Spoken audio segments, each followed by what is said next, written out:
you really need to separate yourself. Don't go in and be like, I'm just looking for confirmation that this is great. Separate yourself emotionally from it. You've got to take on all the feedback. Again, it's like not Noah's Ark. You don't always build it and they will come. When it feels the scariest, that's exactly when you jump in. Otherwise, you'll be standing in the same spot for the rest of your life. Gatsby is still early, but moving fast. For young builders who want to start something but feel unsure, what's one piece of advice that you would give them from what you've learned so far? Just start. I'd say the biggest thing is just like literally don't even need to register a business name. Just like see if people want it. Like just go after it. Just have conversations. You know what people say?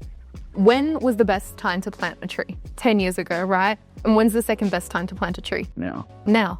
Exactly. I had a friend recently who started their own business and they spent a lot on the design and like their website, obviously all their branding, what have you, and they don't even have a customer.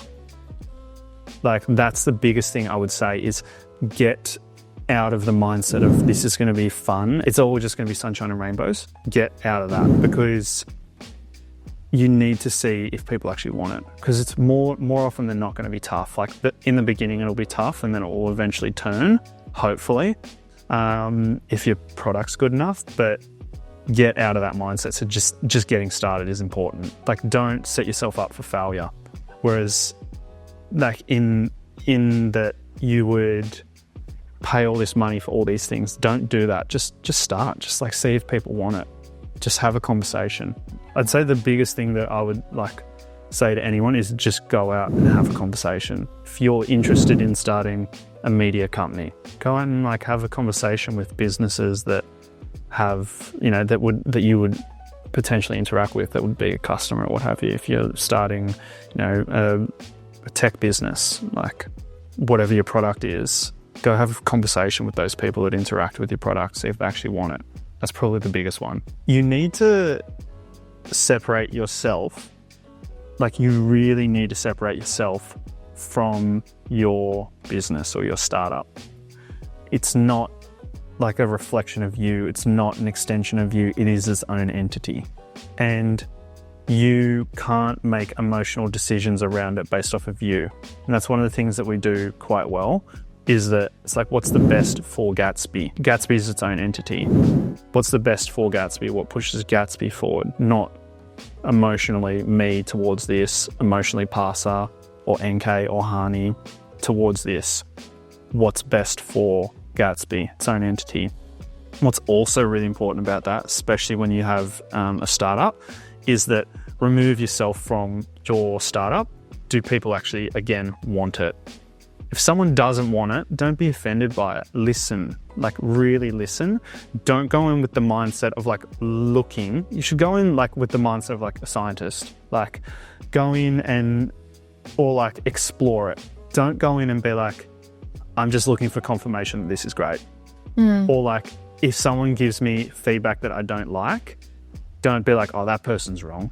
That person doesn't like see the vision and all these other things. It's like, just take it all on. Just listen to all of it. Don't take it one way or the other. Just take it all on and really evaluate if this is something that people want. And what do they want? Separate yourself emotionally from it. And it's so hard to do, right? Because that's your baby. Like that's your, when you've got a startup, when you've got a business, like that is your baby. And if someone says something like, you know, oh, nightlife app, no one's going to use that. Like it's hard not to take that personally. Or like, you know, like you've got a marketing business, right? Oh, I've seen your stuff, whatever. No. It's like so hard not to take that personally. Yeah. And some people, like you don't want, like their opinions, whatever. We live in Australia, tall poppy syndrome, right? So you've got to be careful of that, but you've got to take on all the feedback, and then you've got to make sure that emotionally you're not evaluating it just to confirm your own beliefs, essentially. Yeah. So that's probably the other route. Because you're going to encounter a lot of people with like a lot of different perspectives, right? If everyone's always constantly saying that your product is good, how are you going to find ways to improve it? It is. It's like, yeah. How are you going to improve it? Exactly. Like, if everyone's like, oh, it's great. I think there's a book, I've never read it, but one of the guys that went through Giants with us, he's actually from Canberra. It's called the Mum Test. A lot of people, like I've heard so many people within the startup space that reference it, But that's basically like, I'm like paraphrasing off of like, no, I'm paraphrasing. I'm imagining what, like from what I've heard about it, I think it's like, you know, you go to tell your mum something. It's like, I'm thinking about starting a lemonade stand. She goes, oh, that's great, sweetie. Like, you're going to do so well. Like, you don't want that. You don't want people to be like, yeah, because they lead you up the wrong garden path, and then you build something for 6 months and it's like, no one actually wants it. Go have like the difficult conversations. So that's probably the other big one. So guys, this is your sign. If you're thinking of starting a startup, just start. And don't it's not like, don't make it glamorous. Like, it doesn't have to be, the other thing I'd say is it doesn't have to be perfect. Perfection doesn't exist. Yeah, and it's hard. Like, you know, obviously you want it to be 100%. I wouldn't say compromise on quality. Like, obviously you do want it to be high quality, but don't let that be the reason that you wouldn't actually kick off. I think the quality comes with time and experience. Expecting to start with something that's already perfect is just unrealistic. Yeah, and also like you eventually craft it based off of like the way that people want it.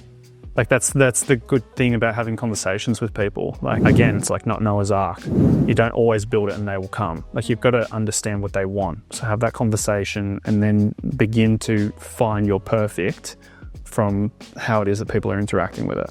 Has Gatsby changed from what it was initially? Huge. How did it start off? So it was more based around supporting, like, I would say every conversation we would have is like, how do we really support the venues? That was the big one.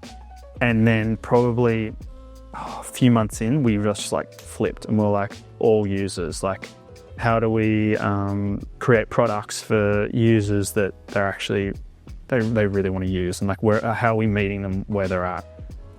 It's good because we've balanced the two, but it's definitely been like a hard switch. Not sure if that fully... Can you say your question again? What's one piece of advice that you would give to someone that's wanting to start but is unsure? Yeah, just start. Just start, yeah. I think that's a good one.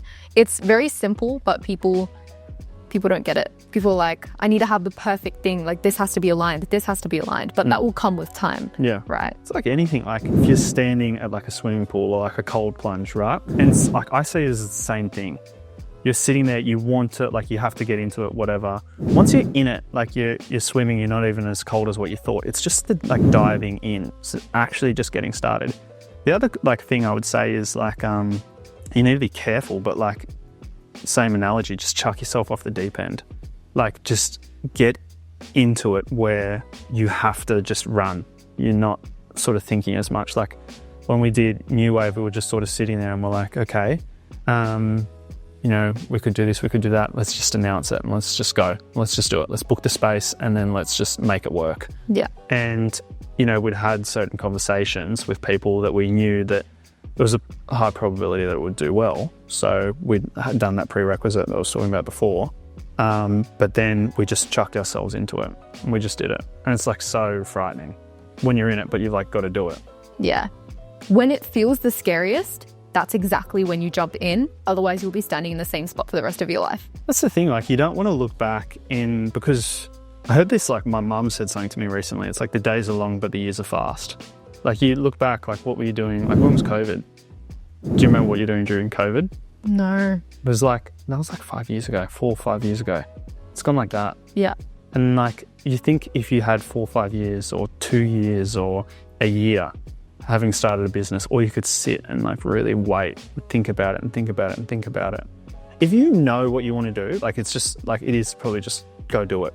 Yeah. Like, the knowing is hard as well. Sometimes it's the ambition. Like, I want to do something. There's a lot of people like will go to startup events and they'll be like, I don't know what I want to do. I just like want to be part of this community and I like want to just build something interesting, like just be invigorated, but I don't know what it is. Like, if you know what it is, go after it. Like, even if you don't know, like, maybe you can have those conversations and see what happens. Yeah. But definitely putting yourself out there. Yeah, I've heard from a lot of people that the biggest thing is they want to start something, but they're like, oh, but it's already there in the market. Like, it already exists.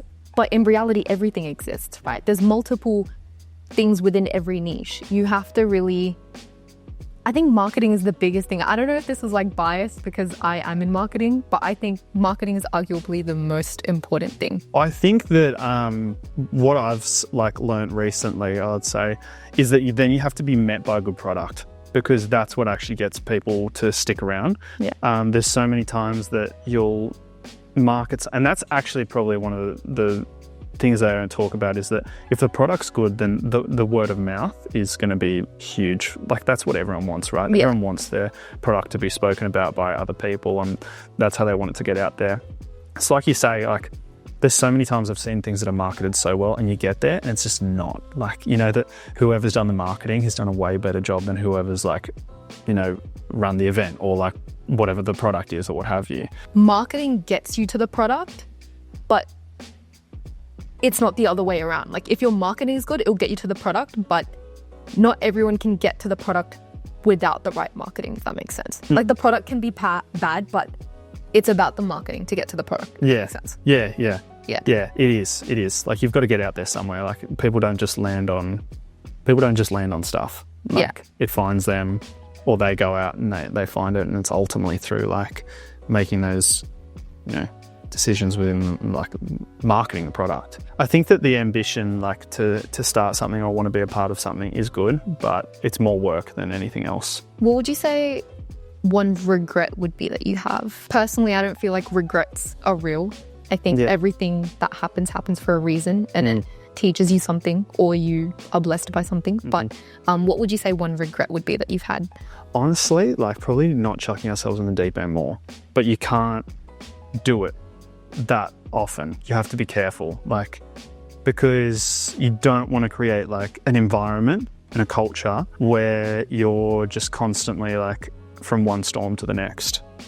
You don't want that. Like, it's such a fine line. It really is such a fine line, because you'll, you know, depending on how far you're chucking yourself in the deep end, can you recover from that soon enough to then do it again? Yes or no? Like, if you can, then do it. If you can't, if you need more time, because ultimately what you want is probably consistency. Yeah. And that's the thing that's most important, is just consistency. Yeah. Whereas those bursts, those sprints, you know, I think Elon Musk calls them surge. And that was something that I've heard, like, oh, we need a surge. And yeah, it's important, but, like, how long are you surging for? And can you come out of it and be stable? Because, like, think about the people in the business as well. People around you personally feel like under such high stress. You know, no one sticks around for that for too long.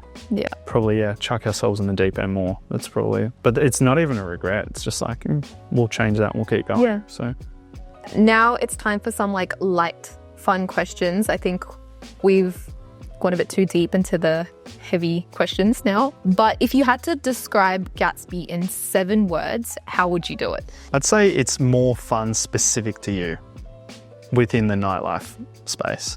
More fun specific to you. Oh, that's nice. Tell me about a meme that best describes startup life right now. God, I don't know. I used to reel max quite hard, but I haven't, like, sat down and really watched Instagram reels for ages. That's impressive. Yeah. We used to run memes on Gatsby and they did really well. And then we decided not to. Why is that? Because mainly, like, the image like with Gatsby, it was just different, especially when we really started running, when we ran our first event.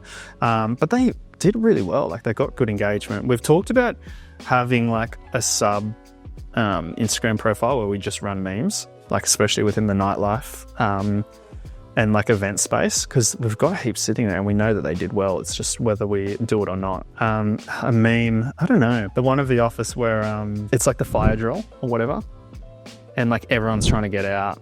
Have you seen those memes? I don't think so. It's like, I think Michael's like, Dwight, he creates a fake fire and everyone's trying to get out and everyone's running over each other and all these other things. Just, like, funny. And it's like, oh, it's fine, it's all fine. It's not. I think I've seen that. Yeah. So where did the name Gatsby come from? It ultimately came from, like, it's just one big party. Like, you think about, like, the book or the film, like, yes, it directly references that, and legally we can use Gatsby. So it just references that. It's one big party. And the other thing as well is, like, if I say Gatsby, what do you think of? Like, what do you think of? I have not watched the movie nor read the book. Maybe you're not the best person to ask. Yeah. I think that you think of, well, I'm just going to speak from my perspective. For a business name, you don't want it to be a bridge too far. Like some businesses are a bit different, right? But you want people to roundabout land on what it is that you do. Maybe not, if it's not instant, it's not a bridge too far. So Gatsby, it's a party. It's like, oh, it makes sense. Yeah. So. And it sounds nice. And it rolls off your tongue. Gatsby, and it's also well known. People go, oh, Gatsby, yeah, that's a good name. We have some outliers, like me, oblivious, lives under a rock, but that's all right. Yeah. The majority of the people know, so it's all right. Fingers crossed. Yeah. Maybe we need to educate them more. Yeah. Maybe we should start handing out like the Great Gatsby books at our like next events and what have you. So thank you guys for listening to today's podcast episode. We were very, very lucky to have Isaac on our podcast today. Unfortunately, Parcel was not able to be here with us, but we had a really great time listening to you and we loved the insights that you shared. So thank you so much. Any opportunity to yap, so yeah. Thank you. Okay, thank you. Bye. Or normally, like, for me, it happens in the shower. I'll be replaying, like, whatever happened, and then it'll hit me in the shower, and I'll be like, why didn't I say that? Why is it, like, when you're driving and you're in the shower, like, you just get the best ideas? Or, like, I think it's because you're alone and you're not surrounded with noise. That's the thing. The best ideas spark when you're alone and you're not surrounded with any sort of distraction.